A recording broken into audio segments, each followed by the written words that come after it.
Thank you so much, Brother Shahe. That was an excellent presentation on a topic that should be of great interest to us all. And it's been a topic I think we've talked about and tried to emphasize as much as we possibly can in our brotherhood.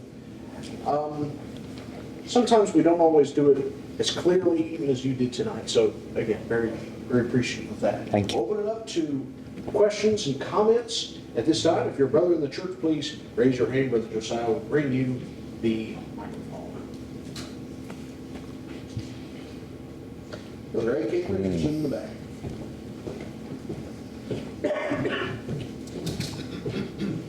Thank you, Shahe. A couple questions. Now, you mentioned in the beginning of when we were talking about that the text says head coverings, but then you talked about, Paul was a Jew, so it would have been unusual for a Jew. So I think I can relate to that. But so my first question is, also being a Jew, he was familiar with women shaving their heads for the Nazirite vow and also mourning. So if you could offer some thoughts on that. But then my second question is this. So in the text of 1 Corinthians 11, there is a contrast between man and woman. In the beginning it says, if a man does such and such, it's a shame, but if a woman does such and such, it's an honor. And he says the same thing later when he says if a woman lets her hair grow long, it's a glory, but if a man does it, it's a shame. So there seems to be a contrast. But, so if the cutting of the hair is what is in view, so for the woman to cut her hair and still maintain long hair, she thus no longer has what it says is the glory. But if a man were to grow his hair, say, down to his ankles and cut it an inch, would that not be the contrast that it's making? In other words, if it's about cutting only, not length.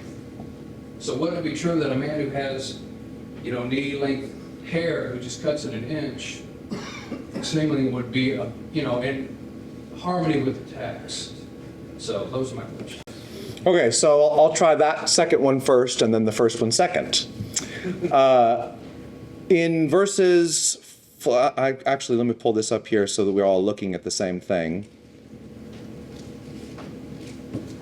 Here's our passage here. This is the ESV that I've got pulled up, and I was reading out of several translations. Most of the time, as I was reading through this section, I was actually using the NIV tonight. And just as a general plug, the NIV is quite good in 1 Corinthians in general, and I think particularly good in this particular passage. So the way that I've heard this explained, AK, and I think this is reasonable, is that here in verse 4, every man who prays or prophesies with his head covered dishonors his head. But now the ESV here has wife. I'm not sure about that. I would probably take issue with that. Who prays or prophesies with her head uncovered dishonors her head. Now, as I mentioned earlier, the meaning of these verbs is just having down from the head or not having down from the head, essentially. Something on the head, something not on the head. And we have a further explanation in the latter verses of exactly what Paul has in mind for women, and that is that the long hair, the hair that's allowed to continue to grow. But there's not really a further elaboration for the man in those verses. And so I would return back to these verses and say that if we're going to give a definition of short hair, which honestly I'm apprehensive to do, because I don't see it as thoroughly explained as the long hair of a woman. But if we were going to give a general definition of having his head uncovered, I guess you could say hair that doesn't hang down from his head. Now that's extremely vague for me, and I've always struggled with that definition. I don't know of a better one that is in this text itself. Maybe one of the other guys has a comment about that. And so that's how I've heard it explained before. Hair that's not so long that it's down the head. But that's pretty vague, So I think that for men, the key is to look to nature and to ensure that the gender distinctiveness between them, obviously, as you described, if a man had long hair that we would think of as being down his back and just trimmed it, we wouldn't see much of a distinction between that and the way most women would be wearing their hair if they were keeping their hair long. So you lose the nature contrast. And so that's kind of my general answer about that. Now, on the Nazirite vow and the head shave for mourning, the priests were commanded by God to wear the turbans when they ministered in the sanctuary. And the Nazirite vow, it's interesting. The Nazirite vow, if you look at all the different stipulations for the Nazirite vow seems to be this thing that God gave to the Israelites who were not able to be priests because they were not Levites, that allowed them to live kind of like the priests live. You know, the high priest wasn't supposed to touch a dead body, wasn't supposed to drink anything that came from the vine. There were all these stipulations that were given to the priests. And the Nazirite vow seems to be this sort of special thing where God says to non-Levites, hey, you can make a special dedication to the Lord for a time, just like the priests have made. And you get to be kind of like a priest, though you don't get to work in the sanctuary, for a period of time. And the shaving of the head that comes at the conclusion of the vow doesn't seem to be a reflection of anything that Paul is discussing here. Rather, the shaving of the head that comes at the conclusion of the vow is just a token that the vow has ended. Now, you're right in that the Nazirite vow is a suspension of this whole chapter. So Paul, under the old system, probably could not teach this in this way, because the Nazirite vow is a suspension of the natural way of doing things. But I think it's a unique suspension for a special purpose that was not normative among the children of Israel. That would be my answer about the Nazirite vow. Maybe somebody else has a better answer about how we square the Nazirite vow with this text. Brother Sean Willis, and then Brother Alan Bonfim. Appreciate it. I was actually reading from the ESV, and you kind of segued into it. So could you say a word about that term for man and woman, or husband and wife, and share your thoughts on that, please? Yeah, you'll notice here that it actually gives us the reason, the justification in the ESV as to why it goes with wife. The Greek word gune is translated in some passages as wife, and so they've decided to go with that here. If you're going to translate this as wife, it seems the ESV has been inconsistent here in translating in verse 4, man, and not husband. But the reality is that arne, I think arne is the word for husband here. Actually, it's right here. There it is, arne, or arne. But I'm having trouble here. On air, excuse me. I was mixing up my Greek and English letters for a minute. On air can be husband, but it's very rare. Very, very rare. There are other words for husband that are more clear. And so that's why the traditional way of rendering this is to match gune, wife, woman, with man. And so contextually, I think the ESV has made a poor decision here. If you're going to go with man in verse 4, you've got to go with woman in verse 5, right? And so that's why I think the ESV has made a poor decision on this rendering of gune. You have this trouble in other passages like 1 Timothy, where is it the wives of the deacon, or is it women in general? Right? This is one of those difficult passages where some will debate about how gune should be translated. But I think the ESV has shown its own inconsistency in having man and wife instead of husband and wife, or man and woman. Thank you. Alan Bonfim.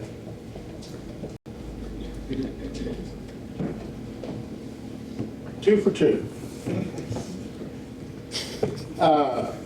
Just a couple, well, I don't want you to fall over. These are just questions. Sure. I'm okay. I'm feeling steady. So, in verse 4, you said at the very first, I thought you said at the first you were talking about it. I may be wrong, but I thought you said that this is a reference to prophesying like a spiritual gift prophesying. Yeah, I think it is. Okay. Then later in your chart with 3 reasons for verse 10, Yeah. I thought maybe the word prophesy was being used in a different way there. as in, as in teach, maybe. I didn't intend for that. I think, we see pray and prophesy, and we recognize that the gift of prophecy was a temporary gift that women in the early church had. Philip had his 4 daughters who were prophetesses. So there were presumably women who could prophesy at Corinth. And basically I gave, because we're not studying 1 Corinthians 12, I just gave the general definition that when we look at pray and prophesy, we should just think about exercising, in this case, maybe spiritual gifts, but in a more broad post-miraculous age era, as exercising the general gifts that God has given us in His service. So if someone said, well, that you're saying this only applied in that time of miracles or spiritual gifts, you would reply, but praying is included. Correct. Okay. Yep. All right, got it. So, still on verse 10, which is problematic, as you said. Yes, it's a tough one. Is it possible to be fair to the text and assimilate the 2 views about angels? That is, it's just because of the angels, whether they're good or evil. If they're evil, it's because they rebelled against authority. If it's the good angels, it's because they're in submission to God, glorified. Sure, I won't have a problem with that. I think that is probably. Yeah, we can go with a both and. I'm good with that. Yeah. Anyway. Yeah, that's a fair point. And even on the other, on the meaning of the symbol of authority. What is the symbol of authority? I mean, it might be more than one thing, and I don't have any problem with that. When you're dealing with something, when you get passages like this one, where this is really the only time in the New Testament this particular issue is being worked through, there is so much that is unspoken between Paul and the Corinthians here, because they already knew each other. They knew Paul knew what the needs were. He knew what the Corinthians were still doing and still believing and still practicing. He knew what the problems were that he had learned about from Chloe's people, or that he was responding to in the letter they sent. So, as it's been said many times, we're eavesdropping on one side of a telephone call, and there are things that are happening behind this text that are difficult for us sometimes to really pull all the way out. And man, verse 10 for me is one of them. And I just have to imagine that at some point when Paul was in Corinth, he preached a whole sermon explaining what that is. And we don't have that. And so when you get to a verse like that and you say, a symbol of authority on our head because the angels, that's a tough one for sure. And so we just assume that whatever interpretation we provide here for this verse is an interpretation that supports Paul's larger argument and discussion. Another example of this in 1 Corinthians is baptism for the dead in chapter 15. Man, there are about 500 interpretations of what that means. And whatever you conclude, it has to be a view that supports Paul's larger presentation about the bodily resurrection that will come in the last day. And I think that's what we have here. I would not be opposed to thinking angels et al. Just a comment I wanted to make. I really appreciated your point about that it's not about biology, because I know and have had discussions with women in the past who they may be very self-conscious about the fact that their hair isn't as long as someone else's, and maybe someone might get the impression that they cut their hair. We do have sisters that they sweep the floor about as well as a Roomba when they walk with their hair down. But that's not the case for everyone. And I was thinking about Samson. He said it, not me. I want to make sure that was noted, okay? It's true, though. But Samson, of course, he was supposed to have the Nazirite limitations on him. And, of course, his hair gets cut. And then there's this tiny little verse that tells us that his hair began to grow again. Now, I don't know if that means, miraculously it shot down to his knees, but I like to think that it's just the fact that he, at that moment, rededicated himself back to whatever that Nazirite vow is. So perhaps, again, with what you said, it's not about biology, it's not about an exact length, but about getting back to what God wants us to do and to let it grow, to leave it uncut. So just wanted to say I appreciate that. Any other comments? AK with a follow-up.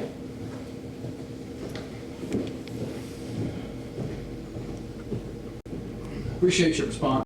I love you, brother, by the way. I'm glad you're here.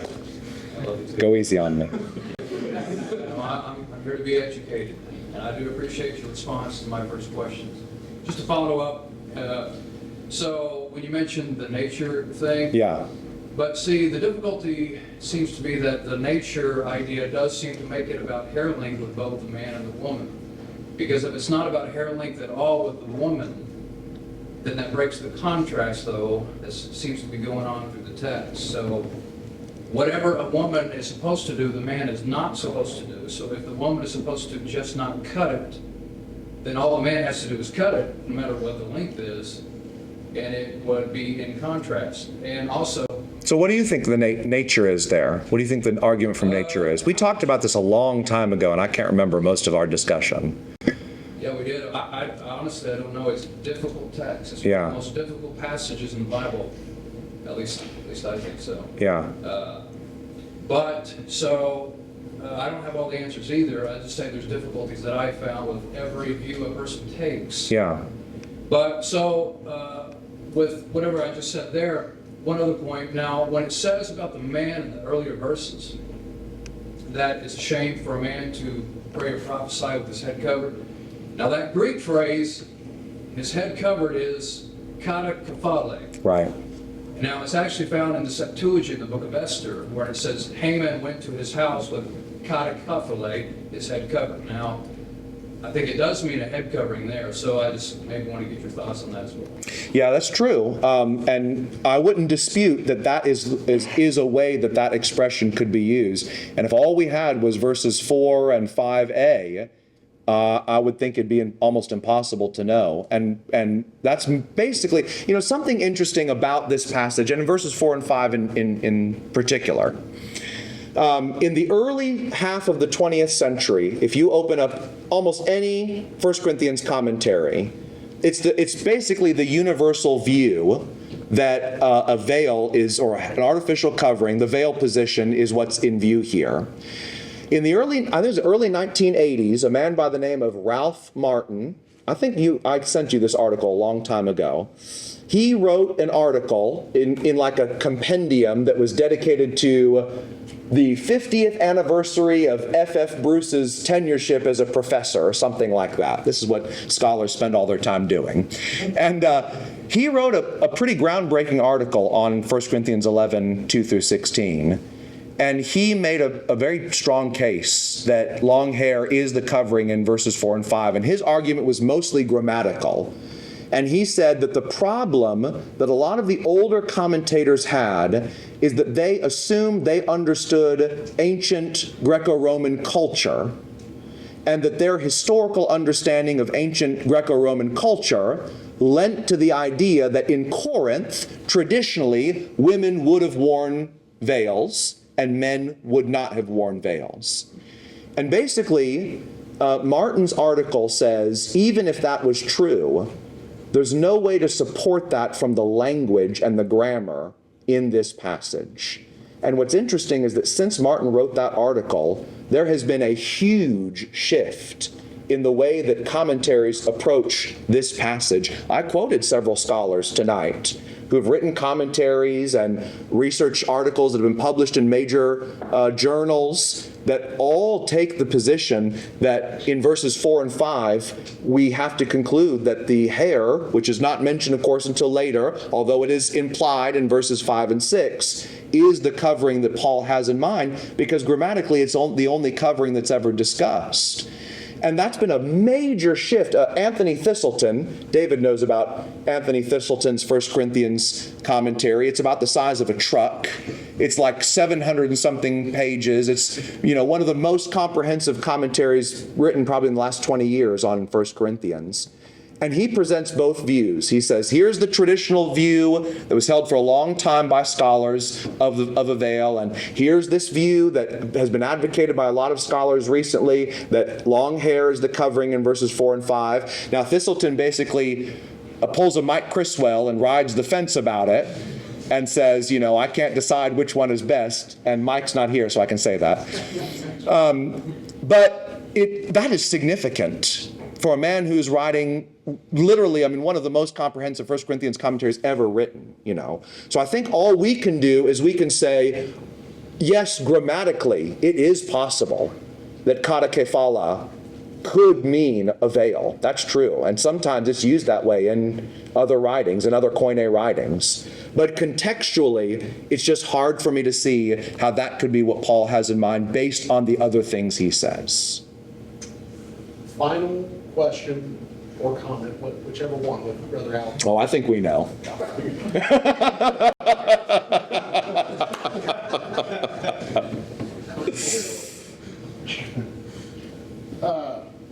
Just two things.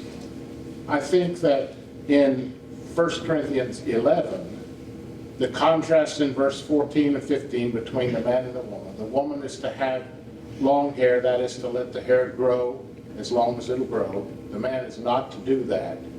But I think there's a second restriction on the man in verse 4. Yeah. And that's just what the text says. Yeah. And admittedly, it's vague. Yeah. But it's there. Yeah. And if you want to read something about that, Richard Bunner wrote a tract back in the 70s when men were wearing their hair over their ears and stuff like that, and me too.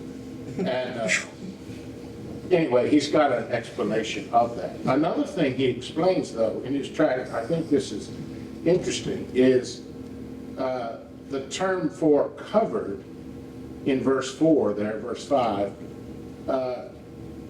it does not include a veil. The word does not include a veil. If a veil is included, it needs to be in the text, or something in the text needs to imply it. For example, in Isaiah 6, above it stood seraphim.